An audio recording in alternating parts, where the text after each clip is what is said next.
hoy es un día muy especial para mí. Voy a contar algunas anécdotas. Se vale preguntar, se vale llamar, se vale... Traje una guía. La primera pregunta que yo me diría, ¿por qué gerencia? ¿Cómo se me ocurrió? ¿Por qué estudiar gerencia? Yo nací, no crecí, pero sí nací en la falda de Campo Asa, donde nace gente muy alta, muy grande, en Grecia, algunos con el pelo muy parado, pero todos nacemos por ahí. Lo interesante de la cosa es que yo no digo crecí, sino viví toda mi juventud con mi abuelo, que se llamaba Chepe Alpiz. Él me enseñó a nadar entre las pozas de los ríos allá en Grecia, me enseñó a andar a caballo, andaba con un bigote de esos arrollados, pero siempre riéndose. Y yo pequeño decía, pero abuelo, ¿cómo se ríe si la vida es muy dura, si tiene que andar cortando caña, tiene que andar sembrando café? Y esas cosas me fueron creando como un respeto y una admiración a mi abuelo.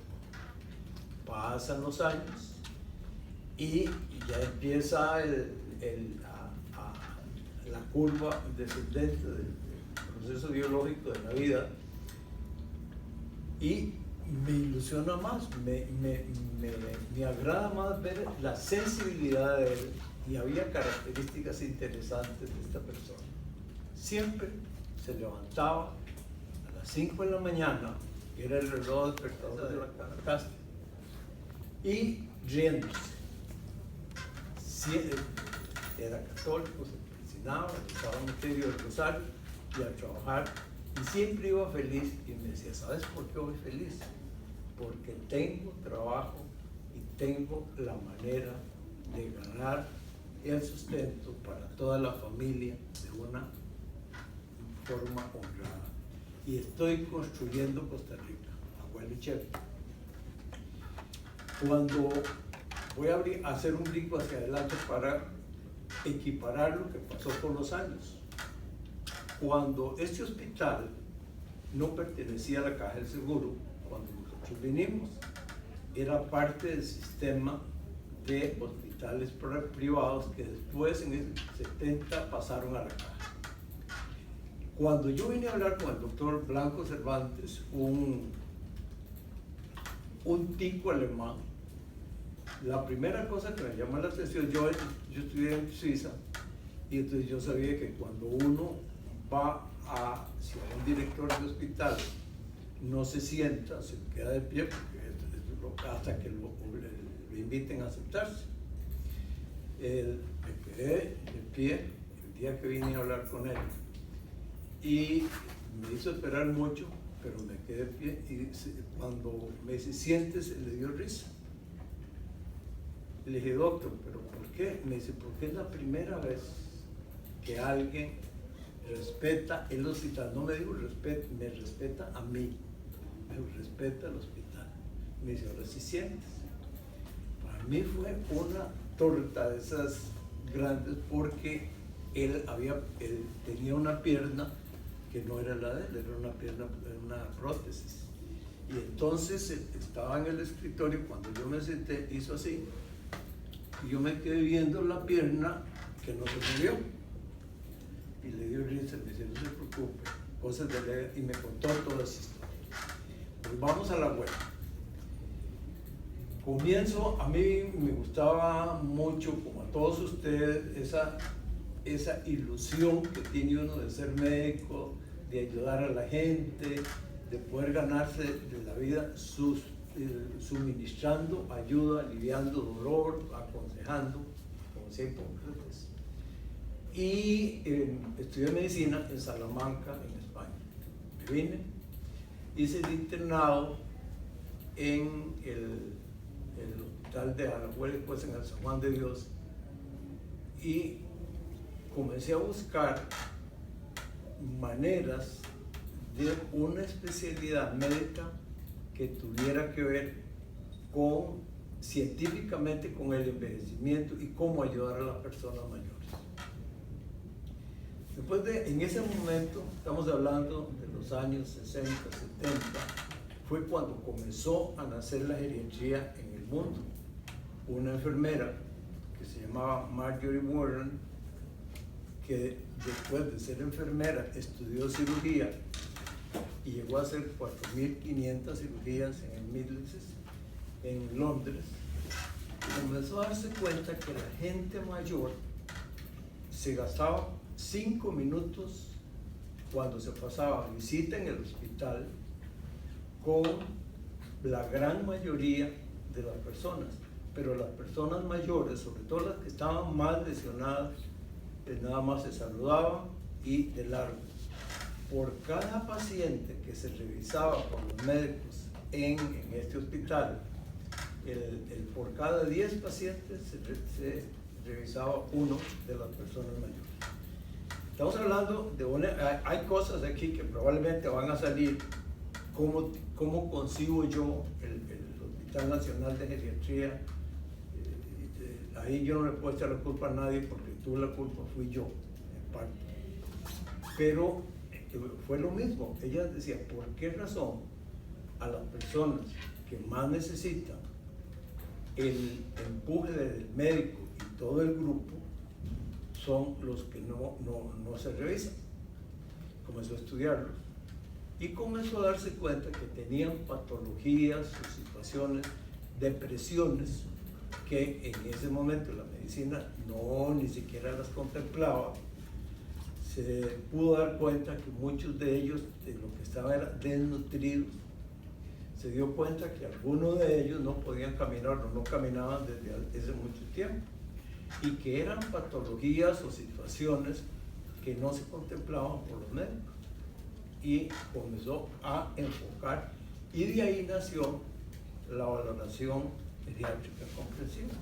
Entonces dice, no, yo voy a hacer historias diferentes, yo voy a ver la parte médica, que es importante y a profundidad, pero voy a también evaluar cuál es el psiquismo de esa persona, y voy a evaluar cuál es la función, por qué no camina, si una de las no deambula, si una de las características más importantes de los seres humanos es deambular, ¿por qué no camina? Y se dio cuenta que muchos de ellos, una gran mayoría, vale la pena que lean las confesiones. Cuando ella se enfermó y tuvo una hipertensión arterial, una insuficiencia cardíaca y murió, pero las confesiones, cuando ella escribe al final de su vida, es interesante ver cómo fue ella evaluando y por qué nació la valoración geriátrica. Se dio cuenta también que había problemas de tipo funcional, que era que no caminaba, problemas psíquicos, que tenían depresiones, problemas médicos porque los habían estado. Pero vea qué interesante. Dijo que el hospital podría ser un enemigo de las personas mayores.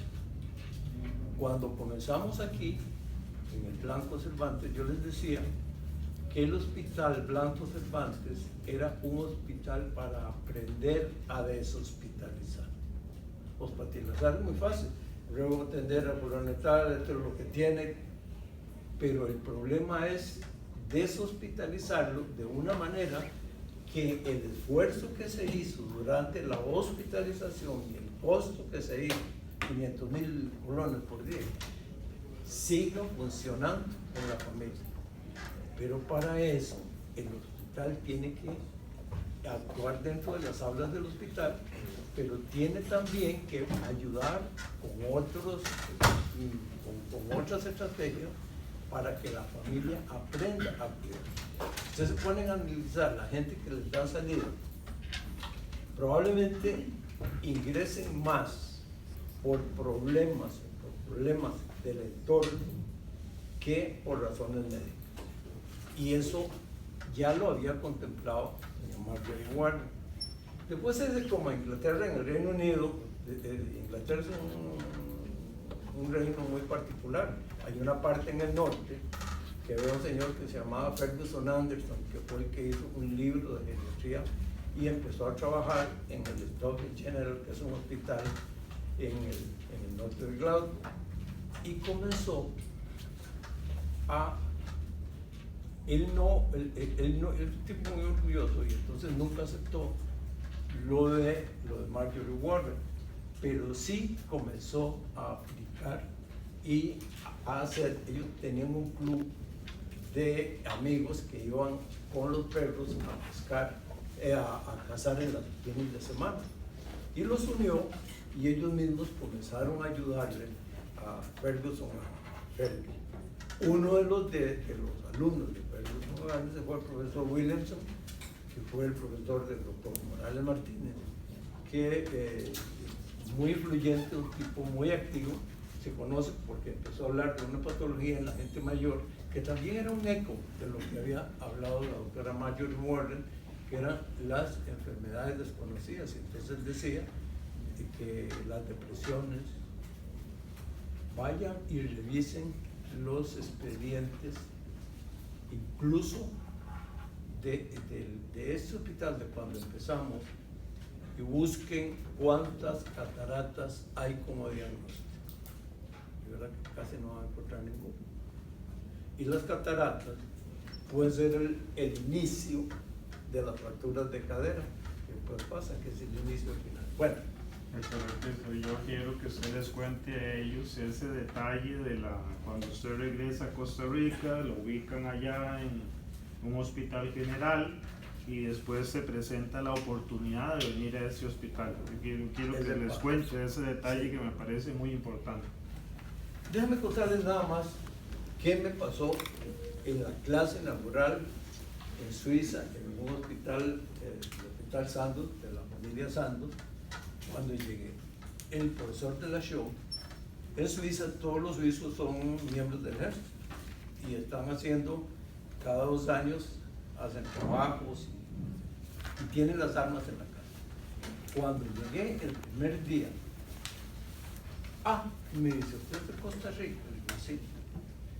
Me dice, usted viene porque usted se enamoró de la geriatría por clorito picado. Yo te conté la historia hoy.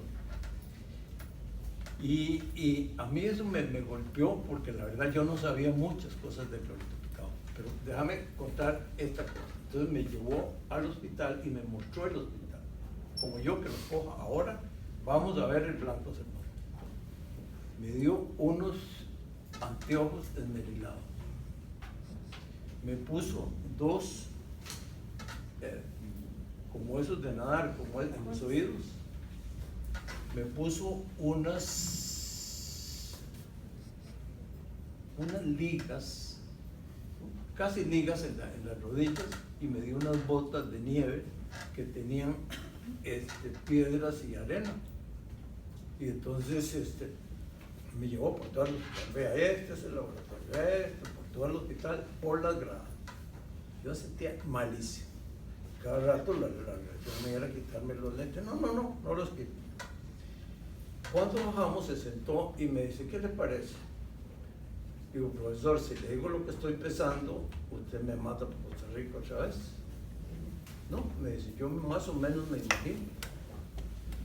Digo, que perdimos el tiempo, porque yo no, primero con el poquitillo de francés que hablo, y sin oír bien con esto y en esta condición. No, me dice, esto no se le va a olvidar nunca. Háganlo ustedes mentalmente ahora.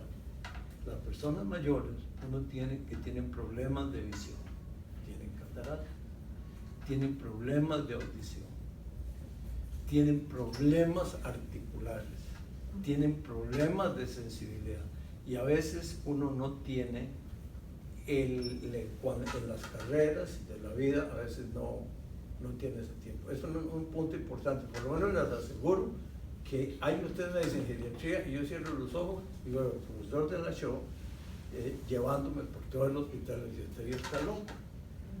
Y no estaba tan loco. Bueno, Costa Rica. Lo primero fue, antes de irme, yo fui a buscar una beca de un país que tuviera una especialidad médica, pero que tuviera que ver con mayores. En la caja, lo primero que hice fui a pedir una beca y me dijeron, no vamos a decir nombres, doctor, no pierda tiempo. la caja no tiene interés en FOR 28. Ya esa la conocemos. Y otro señor me dijo, vea, la cobija de la caja de seguro es muy estrecha.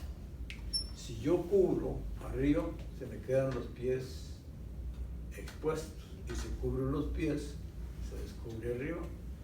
Ese señor es un médico, después terminó dando clases de geriatría en alguna universidad, y el otro fue paciente mío que también fue gerente de la caja. Vean las maneras. Yo lo que quiero que vean con esto no es las personas, sino la manera de ver las cosas en un tiempo que no ha cambiado mucho, porque hay una cantidad de leyes y cosas que ustedes tendrán que empezar a tomar una bandera, y yo espero que el doctor Valerio ocupe una posición ejecutiva en la salud de este país, y lo vamos a lograr. Y las cosas cambian. Yo tengo una esperanza en el doctor Daniel Valerio enorme. Me siento muy orgulloso de saber que fue un alumno. Costa Rica. Estábamos en que los hospitales, habían un grupo de hospitales que no pertenecían a la caja. Les conté que vine a hablar con el doctor Blanco Cervantes, y yo fui médico de don Daniel Loder, que era presidente en ese momento, y eso hizo que me suavizaran un poco las cosas. Ese hospital no tenía consultorios, porque era un hospital para tuberculosos, no había consultorios. Y él me dijo sinceramente, vea doctor, este hospital a usted no le sirve.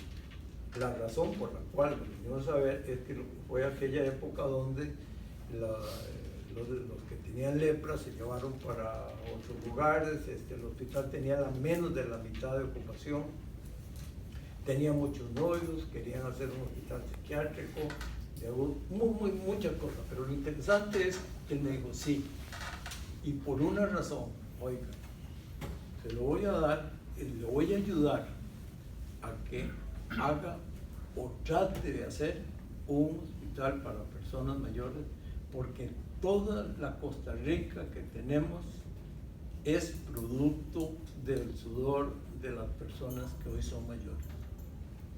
Y cuando ese señor me dijo eso, que tan bravo, tan incómodo, me dio como una alegría enorme, se me vinieron las lágrimas, y dije, bueno, muy bien. Entonces había una junta que lo administraba, que era un abogado de San Ramón, de apellido Rojas, don Arturo Lizano, una señora que después se quedó en Ajeco, bueno, y me dice sí. Y en 1975 nos vinimos para acá. No había consultorios, no había médicos, conseguimos a el doctor Rodríguez Rey, que estaba en México, el doctor Fernández Mora, que también estaba en emergencias. Estuvo, como nosotros empezamos, nosotros somos el grupo, en el Hospital Calderón Guardia, primero en el Carlos María Ulloa y después en el Calderón Guardia, que llegamos a tener 82 camas. Pero lo que pasa es que las camas se fueron, era un salón muy grande, y entonces cada vez metíamos una cama más, una cama más, y cada vez que los señores estornudaban o tosían, casi tosían encima de las camas de los otros. Estaba al otro lado de donde está el Calderón Guardia, y entonces para hacer radiografía o hacer electrocardiograma había que pasarlos en una camilla. Una vez tuvimos un problema porque estaba lloviendo, el invierno, lo pasaban con una sombrilla, y dos médicos traían en la camilla, y donde vieron un bus que venía a Guadalupe, dejaron al viejito solo en la camilla, salieron corriendo, y quedó había una fotografía al frente, y ahí lo tuve que ir a sacar, y el señor no me dejaba sacar el viejito hasta que no le pagara el médico, y entonces tuve que hacer una negociación así. Pero vean, anécdotas bonitas. Llegamos a esa cantidad de camas, nos vinimos para acá con la anuencia del doctor, y empezamos. Como yo venía del Calderón Guardia, el director del Calderón Guardia, y yo creo que ese fue el paso que duele, que es que al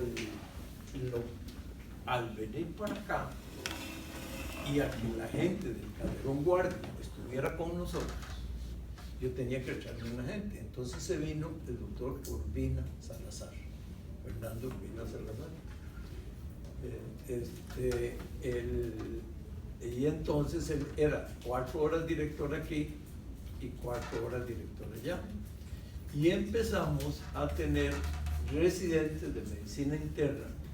Cuando yo llegué al Calderón Guardia para hacer geriatría, nadie quería ni siquiera oír hablar de eso. Pero comenzamos a presentar sesiones anatomoclínicas y a ellos les empezó a llamar la atención que había muchas cosas importantes que se podían sacar de la historia clínica para hacer los diagnósticos importantes. Y entonces y hubo mucha gente que se cautivó con la geriatría. Cuando vinimos aquí ya había gente que quería venirse, el doctor Rodríguez, uno que está en Guapiles, y el doctor Zulón Chavarría. Comenzamos con el director que era el doctor Urbina, después fue director el doctor Obando, después fue director el doctor Antonio Rodríguez Aragonés, y después quedó el doctor Fernando Morales, que ustedes conocen, que ha hecho muchas cosas buenas.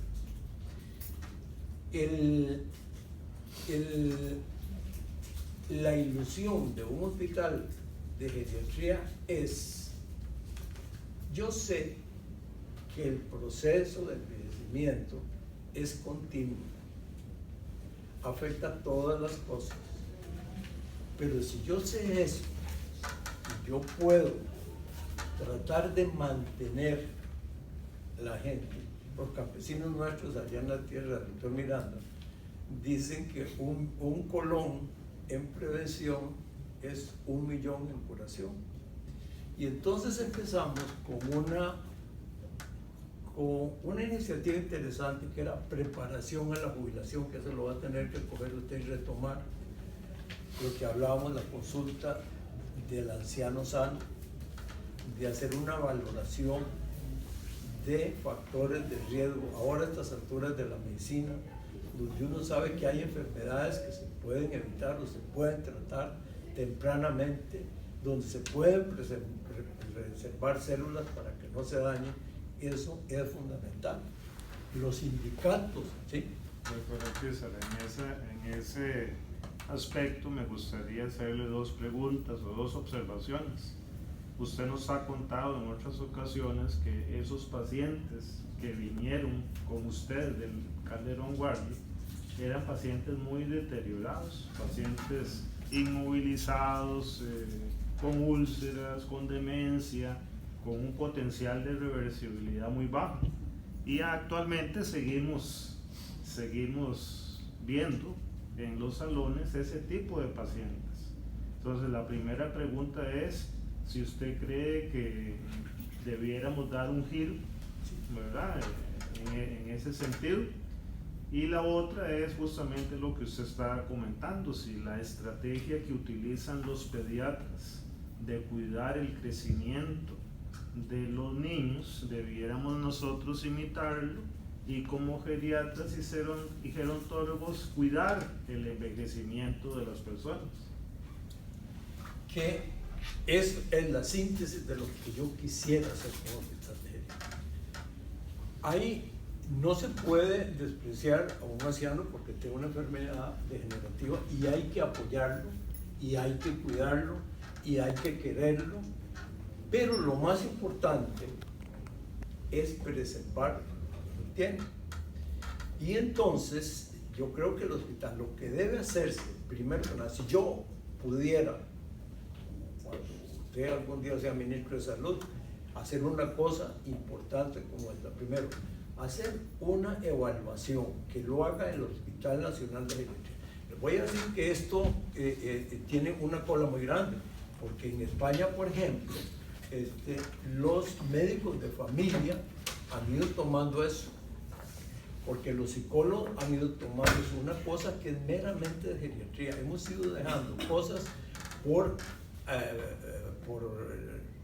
falta de visión. Entonces, lo que yo sueño, yo quisiera hacer, es, por ejemplo, hacer una evaluación antes de que la persona se jubile. Y es decir, poder predecir, bueno, si tiene hipertensión arterial en la familia, probablemente va a tener hipertensión. Entonces, desde antes, diseñar estrategias, hacer una evaluación integral del médico. Si son unos deprimidos, uno sabe que es muy posible, se van a deprimir, sobre todo en la jubilación. Nosotros hicimos unos estudios de programas de jubilación aquí con el Banco de Costa Rica, con Jupema, con el Banco de Costa Rica y la compañía bananera. Y lo que conseguimos fue interesante, lo que pasa es que no lo escribimos. La gente que más se suicidaba, sobre todo las mujeres, se suicidaban en el año que seguían a la jubilación en el Magisterio Nacional, y eso no se escribió. Y esas son las cosas que hay que hacer. Si yo mantener la salud, fomentar la salud. Hay un hombre que tiene en este momento, yo no sé si ustedes haber leído muchos artículos del doctor Valentín Fuster, y Valentín Fuster dice que lo que hay que hacer no es prevenir, porque prevenir es algo, sino fomentar la salud. ¿Qué es eso? Que las personas mayores que se van a jubilar, ojalá antes, hacer un programa y se les haga una evaluación de cómo van a envejecer de acuerdo con los parámetros que uno sigue, y estimular y crear, utilizar todo lo que hay afuera para poder deshospitalizar, porque de nada sirve un viejito que viene con una neumonía, ustedes lo curan y lo mandan afuera, y afuera no lo protegen en la casa. La otra cosa que es una injusticia, y eso es una injusticia nacional, es que estén personas mayores que ustedes no les pueden, el motivo de ustedes es otro, que tiene que tener otras casas de asistencia, por ejemplo, de jubilación, de cuidado terminal, sobre todo ahora que el cuidado terminal debería de hacerse una bola nacional de atención y atender a esas personas, porque ellos están preparados para el dolor, para que no sufran, para que no tengan impactación rectal, para que no tengan úlceras, para que esa gente tiene que hacerlo. Pero coger el Blanco Cervantes para esas personas, a mí me parece, lo que yo le digo a Valerio y a Miranda cuando hablamos, es comprar un Mercedes o un Cayena para ir a jalar café, porque esa no es la función del hospital. Tiene que ser, esto es dinámico, esto tiene que ser tratamiento, y sobre todo el área más importante, investigación. Las tesis que ustedes hagan cuando se gradúen, tenemos que ver, porque hay una cantidad de leyes y cosas de por medio, pero deberían de las leyes de todas las tesis programarse al país, y que sirven para culturizar la geriatría en el país, puede ser por Canal 13, puede ser con programas, puede ser con negociaciones. Qué bonito sería que el director de la tesis vaya con el alumno a la televisión, a un programa, y resulta que presente las tesis con un interés. Habría que modificarlas un poco, pero que la gente vea que el hospital está haciendo. La otra cosa es que el otro punto, Daniel, que es importante, nosotros no hemos sabido cautivar a otras especialidades. Nosotros tenemos que invitar gente que venga acá, que vea cómo yo veo en el hospital Sima, donde trabajo, mira, es que la geriatría no es necesaria, todos somos geriatras. Yo veo pacientes mayores, ¿cómo los ves? Mira, es que así no es, y por eso es que se fracasa, y por eso es que les da la medicina. El 33% de la gente que se ingresa en los hospitales de Estados Unidos son por intoxicaciones o sobredosificación medicamentosa. El lunes estuvimos hablando sobre la diferencia entre medicina interna y geriatría, y que ahora hay una idea de que los internistas deben seguir viendo a las personas Sí. durante el envejecimiento, que no tienen que cambiar de médico, simplemente aprendiéndose 3 o 4 test que utilizamos los geriatras, y yo trato de transmitirles esa idea a ellos de que eso no es así. También les hablé de que lo que si tuviéramos que escoger una palabra que distingue a la geriatría de la medicina interna, la palabra es envejecimiento.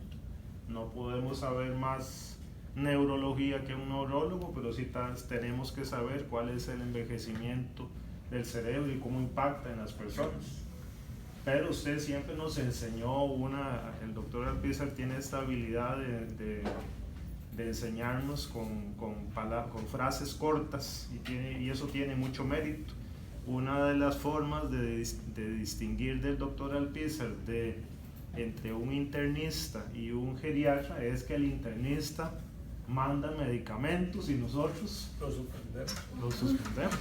Esa es la diferencia. El internista manda medicamentos, nosotros los quitamos. Es un poco lo que él está diciendo. No quiero dejar la oportunidad y no hablamos previamente de esta pregunta que le voy a hacer, pero me parece muy importante porque los geriatras tenemos que convertirnos en actores sociales. En actores sociales. Entonces voy a hacer una pregunta y con todo respeto, doctor Alpizar. Adulto mayor. ¿Verdad?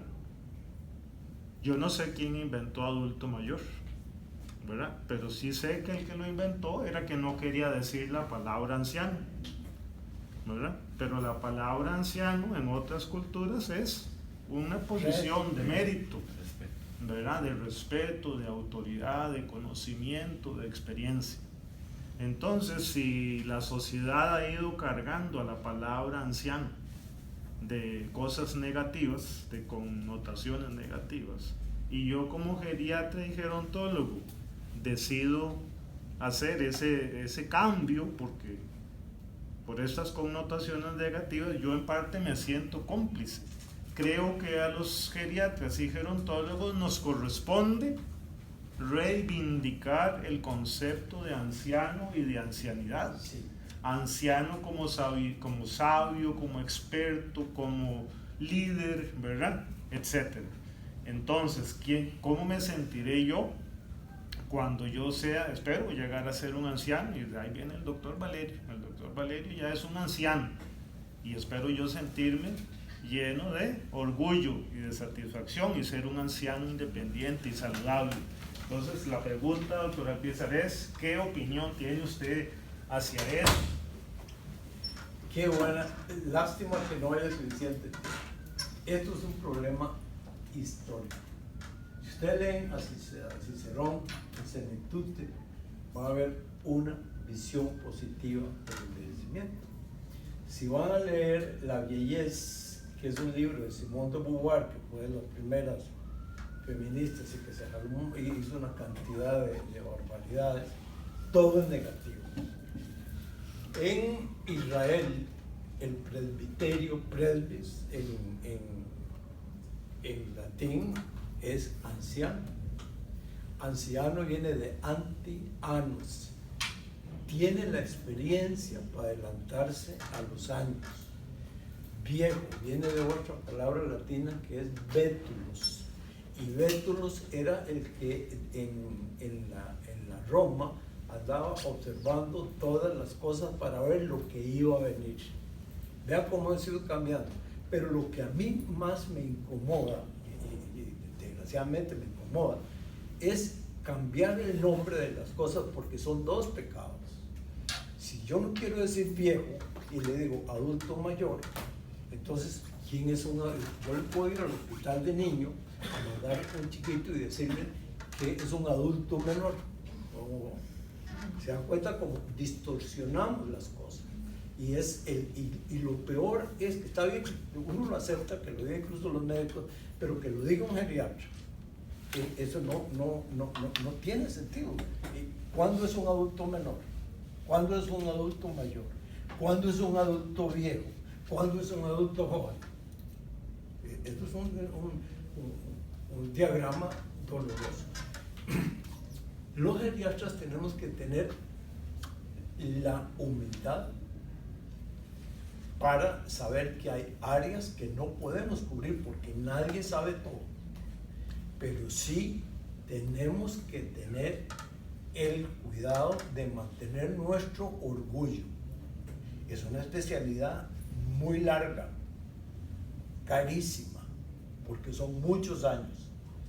Y no, si alguien tuviera que pagar por créditos de formación de un profesional, los geriatras tendríamos que ganar más.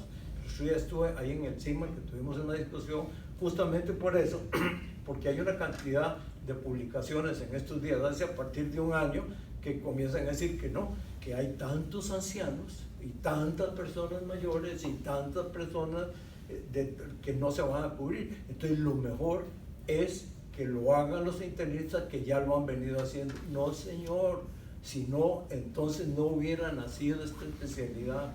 Se dedica a una cosa, además ser geriatra es una vocación dentro de la medicina.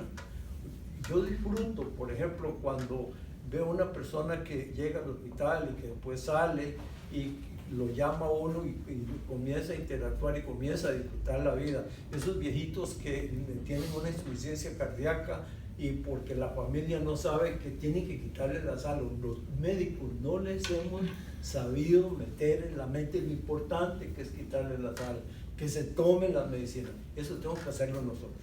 Si de algo me siento orgulloso yo, y si yo volvería a nacer, volvería a ser geriatra. Probablemente yo haría muchos cambios ahora. Por ejemplo, la preparación a la jubilación, los sindicatos, ver cómo se actúa con ellos y empezar a hacer evaluaciones de lo que va a pasar. Si ahora es muy fácil, si yo sé que en la familia hay hipertensos, probablemente en la jubilación o antes hay que decirle el cuidado de la hipertensión, que no coman sal, que hagan ejercicio, que duerman bien, todas esas cosas. Si con el mismo cáncer, en este momento ya el cáncer no es un problema, es un problema económico. Si vos tenés la capacidad para comprar los anticuerpos monoclonales para determinado tipo de cáncer, ahora se puede, no es que lo cura, pero se estabiliza, igual que el virus del SIDA. No se hubiera muerto Jobs, del buco, porque se fue para África con hierbas y el gastroenterólogo era el holandés y ahora el doctor Masís, que son costarricenses, que trabaja con Franklin Chan Díaz, también está haciendo una proteína para lograr hacer que le quiten el manto que le ponen a las células cancerosas y entonces los linfocitos vienen y los obturan. Bueno, así va la cosa. Nosotros lo que queremos, yo lo que pienso, lo que sueño también es que tratar de mantener que estén jóvenes, que sean funcionales, joven en el sentido de que me puedo, joven no en años, en la biología yo puedo ser un viejo en años, pero en la cronología esos son almanaques, pero sí puedo ser un viejo pero biológicamente joven, puedo correr, puedo funcionar, ¿no? y cuidarme y tener la conciencia de que el proceso de envejecimiento mío lo tengo que hacer yo y el de la gente que esté a la parte tengo que influir para que ellos tengan, lograr influir en cambiar los sistemas de vida. Ahí quiero también hacer un paréntesis, ¿verdad? Yo no quiero ser imprudente en decir la edad del doctor Albiza, yo la conozco, ¿verdad? Pero sí voy a decir que él aparenta muchísimo menos de la edad que tiene. No, decirla, no, 82 años. 82 años, aparenta menos, ¿verdad? Entonces él no solamente ha sido un ejemplo desde el punto de vista profesional y del conocimiento como médico, sino que también ha sido un ejemplo desde el punto de vista del envejecimiento exitoso, ¿verdad? Cuando le preguntamos a las personas, y yo he hecho alguna vez la experiencia con algunos de ustedes en el salón, les pregunto, ¿a usted le gustaría llegar así a vivir muchos años? Y entonces la respuesta casi siempre es la misma. Dice, bueno, a mí me gustaría, pero bien. ¿verdad? Me gustaría llegar bien, sin demencia, sin dolor. Otra cosa que dicen muy frecuentemente es que sea independiente, que no sea una carga para nadie. Pero en lo que yo hago énfasis es en la conjugación del verbo. Dice, a mí me gustaría, como si fuera una cosa del azar, de la suerte, ¿verdad? Y no, nosotros tenemos que ser protagonistas de nuestro propio envejecimiento. Y aquí tenemos entonces también un ejemplo de cómo el doctor Alpizar es una motivación para que seamos actores, no espectadores de nuestro propio envejecimiento.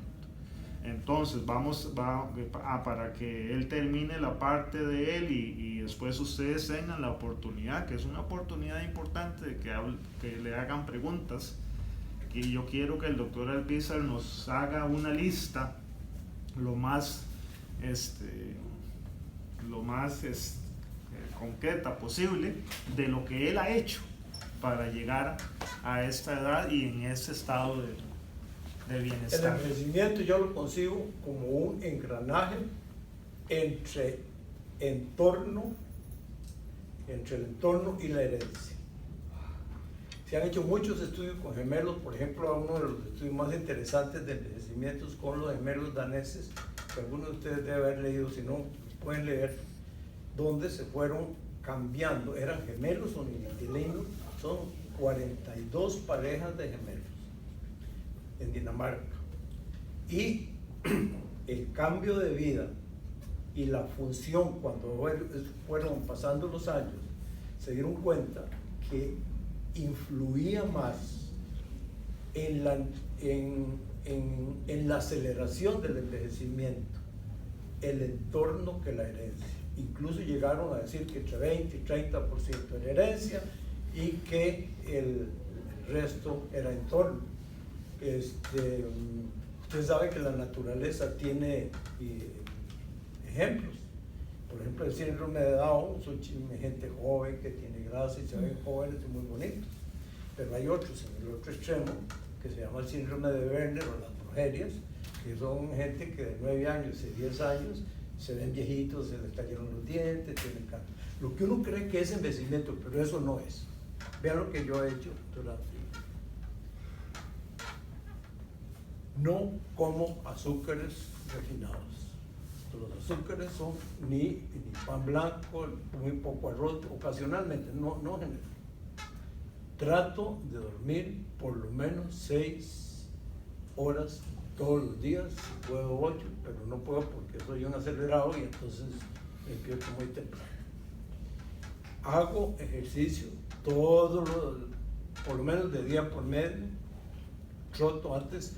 El ejercicio en el envejecimiento, ya lo verán, pues de un lado ayuda, pero si uno extrema, este es un productor de radicales libres. Entonces hay que aprender a comer vegetales, frutas y reírse. Y uno tiene que reírse porque el solo hecho de que Dios los haya cogido a ustedes para una especialidad tan especial como la geriatría, uno tiene que estar contento, uno tiene que estar feliz de poder ayudarle a la gente, tomar agua desde la mañana, bueno, ustedes no porque están jovencitos, pero yo, desde la mañana hasta las 4 de la tarde para no tener que levantarme a orinar en la noche.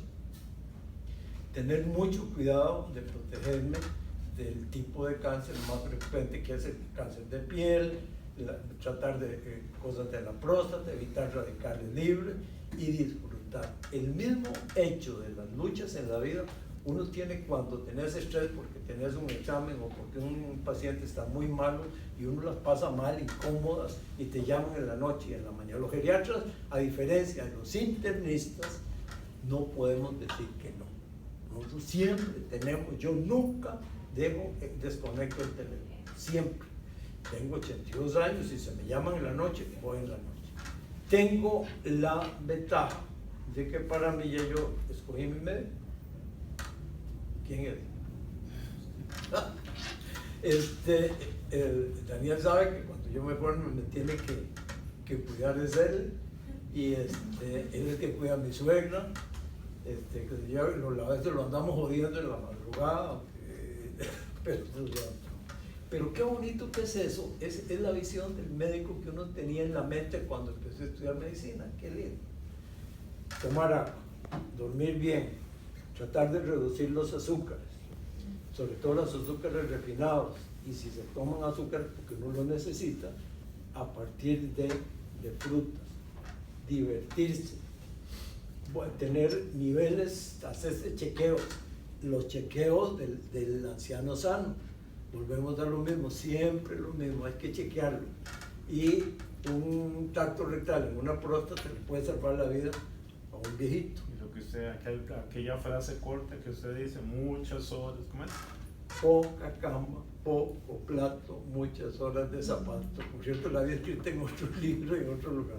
Bueno, poca plata. No, hay frases bonitas. Vea, ¿qué le decía yo a estos? Cuando el diablo de la diabetes se llama hipoglicemia. Y no se los olvidan. Los diabéticos con azúcar alto vienen al blanco Cervantes, pero los diabéticos con azúcar bajo van 100 al sur. ¿Qué hay 100 al sur?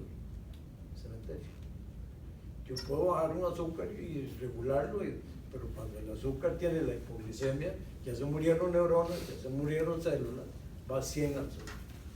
Y estar orgulloso. Yo pienso que uno tiene que estar orgulloso de que Dios le dio la oportunidad de ser médico, pero hay un segundo premio, el premio de haber podido escoger una especialidad tan integral. Donde quieran que estudien, siempre van a encontrar algo que se aplica a la geriatría. Entonces, por eso no tiene que estar riendo. Antes de darle la palabra a ustedes, y vayan pensando qué le preguntan al doctor Alpizar, no desaprovechen esta oportunidad, o aunque sea un comentario, una observación. Cuando yo llegué aquí, el doctor Alpizar era el jefe de servicio, no existía el internet como existe ahora. Yo también aparento menos, ¿verdad? Sí. Y entonces el doctor Alpizar tenía un excelente contacto en la biblioteca Mark Twain del Centro Cultural, y le daban un montón de artículos que él no tenía tiempo de leerse, ¿verdad? Y los tenía apilados así en el escritorio. Y entonces él me motivaba a mí y me decía, Tomás, léete esto. Ahí los tengo, nunca se los devolví. Unos artículos sobre el telómero, unos artículos sobre restricción calórica. Sé que son los artículos de él porque quien se seguro tenía una engrapadora muy vieja, porque la grapa estaba toda arrumbrada y el papel manchado, ¿verdad? Y ahí los tengo y los guardo con mucha emoción y con mucho cariño. Entonces, aunque en esa época no existía un programa así de clases todos los días como ustedes tienen la oportunidad de tener ahora, teníamos una inspiración y una motivación que era él, para meternos en esos temas novedosos del envejecimiento y la biología del envejecimiento y cómo aplicarlo a la práctica diaria. Así que yo le agradezco mucho al doctor Alpizar que haya venido. Yo creo que esto debe haber pasado hace mucho tiempo, ¿verdad? Pero por diferentes razones no sucedió, pero bueno, más vale tarde que nunca. Así que, doctor Alpizar, le agradezco mucho su visita hoy aquí. Y ahora sí, por favor, muchachos, aprovechen. Mira, un día no te puedes imaginar la alegría de esta invitación. Es la primera vez inaugurando un curso del programa, que yo nunca pensé en eso, y anoche no dormí pensando cosas bonitas y tantas cosas que hay. Bueno, ¿qué quieren que hablemos?